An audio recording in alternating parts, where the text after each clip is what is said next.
Hello all of you beautiful people, Jules here for WhatCulture.com, and you've caught me in a bad mood. Why? Well, I'll tell you, Simon Miller. It's because it's time for another Not List, aka an episode of These Things Suck, where me and my neck vein Jeremy take a whistle-stop tour around the video game industry and find things that make us black out with rage for your entertainment. And today is a very sore spot indeed, because we're talking about video game character redesigns that were absolutely abysmal. Now, this is the thing, when you've got a character as iconic as, I don't know, Kirby, Mario, Donkey Kong, you leave these boys be. Why? Because of the fact that they are perfect the way they are. They have sold you millions upon millions of copies of your game, so do not mess with what isn't broken. Yet unfortunately, that's not what happened with the entries on this list, where character designers took their favourite mascots and fed them through the goddamn meat grinder so that their legs were coming out like sausage meat, and while they were there screaming in pain, they didn't offer them a helping hand and try and pull them out of the fire that they'd put them into. They punched them in the top of the head so they went down in even more agony.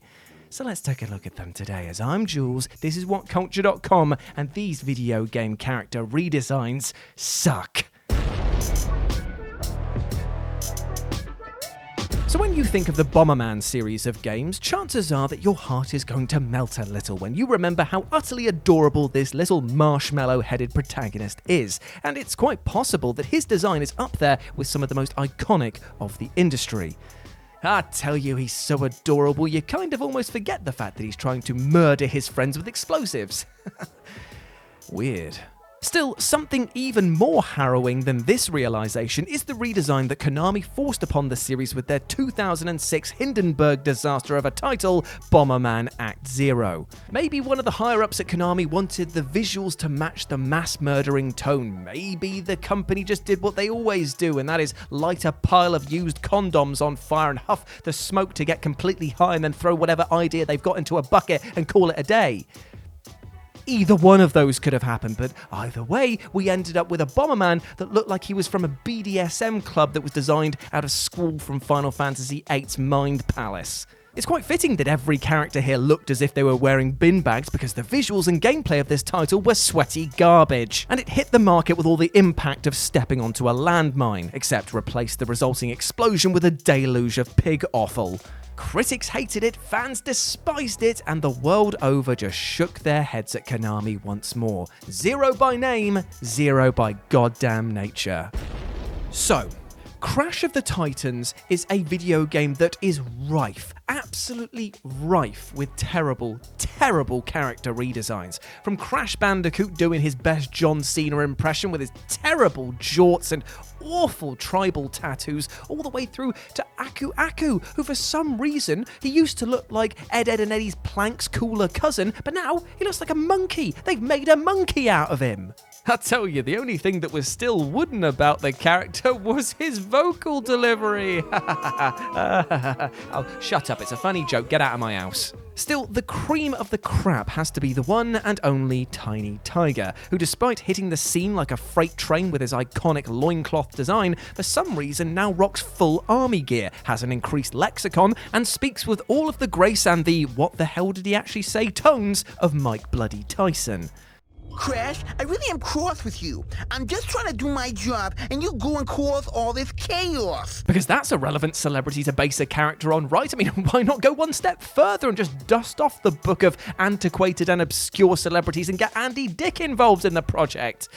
It is mind-boggling, but not as mind-boggling as the fact that apparently Tiny Tiger proves that tigers can indeed change their stripes because, well, he manages to get them between games. If I'm being brutally honest, I didn't actually know that this was Tiny Tiger until he made an admittedly pretty funny joke about not being used in the previous title. Yet once I finished my microscopic chuckle, I sat there just looking at what they'd done to him, and only one question came to my mind. Why? Why did they do this to him? What have they done to the lad? I mean, it was like the devs took everything and threw it at the wall to see what stuck. Apart from they forgot to do this second part of it, and were just kind of like, yeah, everything's on the wall now. And now it's sliding into the bin. The bin's a good idea maker. Okay, just give me a minute on this one because this one is still fresh despite being years ago.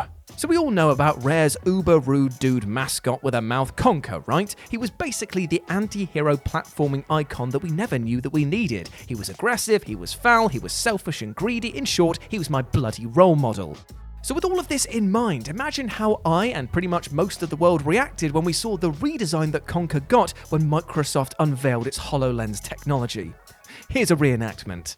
Oh my Christ, what have they done to my boy? My poor boy, he needs medical aid. Will somebody please give this guy medical assistance? What have they done to his head? It looks like it's been used as a pog slammer. It was a sad day to say the least. And while Microsoft did try and immediately distance this design from the original by stating that this was the young Conker, this actually did more harm to the overall package than they probably intended. So if we're to assume that this is the young Conker, then it's also suggesting that the catastrophic failure of the HoloLens is what led to him drinking and down a path of self-destruction. Not exactly the vibe you want to be going for when you're trying to sell a tasty bit of new kit, is it? I don't know what the hell Microsoft were thinking here. They basically took Conker and thought, nah, he's got too many spicy and spiky edges on him. Let's try and cut that all off here. Oh, we're left with a square in literally every sense of the word.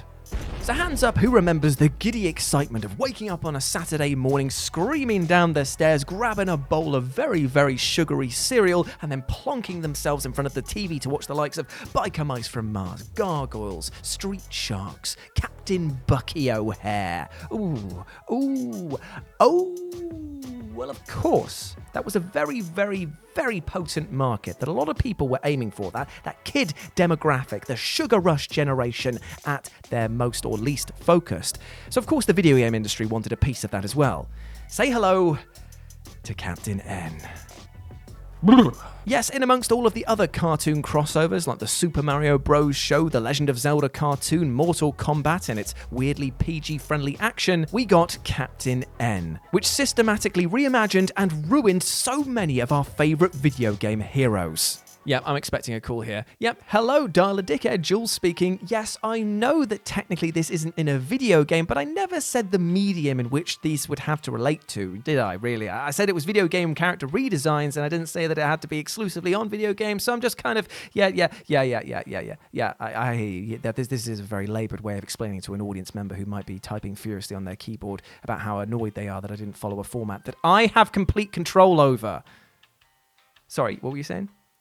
No, go f*** yourself. Goodbye. So let's have a chat, because Captain N, the Game Master, is something else. For a start, gotta love that production value, as I've often wondered whether MS Paint could be used to animate a cartoon with the fluidity of fucking rigor mortis. Secondly, oh me, oh my, look at these characters. Simon Belmont is now a shovel-chinned, self-obsessed idiot. Mother Brain looks as if a tissue full of man batter had their eyes and lips done by Homer Simpson's makeup shotgun. And Mega Man sounds like Steve-O in the full crack binge years. But worst of all, hands down, is Kid fucking Icarus. Firstly, they call him Kid Icarus. His name is Pit. Don't do my boy dirty like this. Yet the biggest crime here is how he talks, adding Icus to the end of random words like he's some sort of post-stroke smurf. Hearing this over and over makes me want to die inside, because each Icus is like a nail in the coffin for poor old Pit. He's easily the most hated character in the entire show, and it's like the team making this had no clue about the source material for any of these characters. So, if you've ever wanted to see the equivalent of, but we've got Nintendo at home, then here's the lukewarm piss you've all been clamoring for. So, imagine the scene, if you will. You've just bought yourself a shiny new copy of Street Fighter X Tekken, or Street Fighter Cross Tekken. Some people are very anal about the pronunciation of this game. You've run home on your tiny little legs as fast as they will carry you, plop this into your PS3, and you are now giddy with excitement because you've realised that Mega Man has also rocked up to bust a move and bust a face in this fighting game. That's pretty exciting, right? To get the chance to use the blue bomber to smash the likes of that smug prick Steve Fox back to old Blighty is enough to make me mega bust in my underwear. However, there's just one teeny tiny problem with this iteration of Mega Man, and that's, well, how to put it best. He's a fat, useless shit. This absolute garbage can of a man is less robot master and more absolute disaster, as his design is based on the terrible original box art for the first Mega Man game. And I know what a lot of you are going to be saying right now. Oh, look, it's just a cheeky wink and a nod from Capcom saying, oh, we're on the joke too. We've seen the memes, boys. Don't worry, we got your backs. But it's not like that at all, is it? This is actually Capcom taking a gaming icon and grinding his face into broken glass and dog feces, then holding it aloft and whispering just so quietly under their breath, yeah, that's right, you'll buy anything that has Mega Man in, even though we've not touched the franchise in absolutely years by this point. You'll buy anything. Idiots. That's what it's actually like. Seriously, I mean, look at this character. The 40-year-old rut gut, the ugly demeanor, and the ridiculous fighting style. This was the devs having a laugh at Mega Man and not with him, only serving to highlight the severe drought that they'd self-imposed on the series until very recently. This wasn't a blast from the past, this was a blast from Capcom's bloody arse, and they had the gall to say that the nuggets that were now raining down from the skies into our faces, well, they were just chocolate-covered nostalgia pellets. Bollocks. Ooh, and there we have it, my friends. Another not list, aka an episode of These Things Suck. I hope that you enjoyed that, and please let me know what you thought about it down in the comments section below. And if you'd like to chat to me further over on Twitter, you can do so by sliding over there and finding @RetroJ with a 0, and you'll see this big, bold, beautiful egg boy here. Or you can swing by Live and Let's Dice. That's where I do all my streaming outside of work, and it'd be great to see you over there, my friend. But before I go, I just want to say one thing.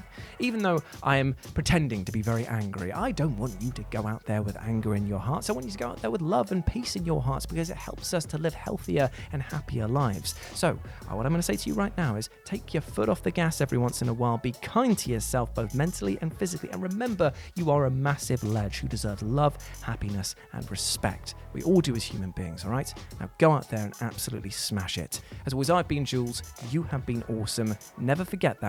And I'll speak to you soon. Bye.